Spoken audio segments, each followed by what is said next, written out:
ಶಬರಿ ಪೀಠವ ಸೇರುವೆವು, ಶಬರಿ ತಾಯಿಗೆ ನಮಿಸುವೆವು.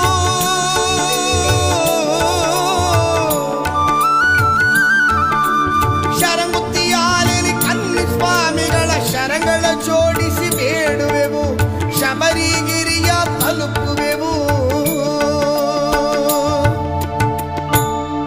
18 ಮೆಟ್ಟಿಲ ಹತ್ತುವೆವು,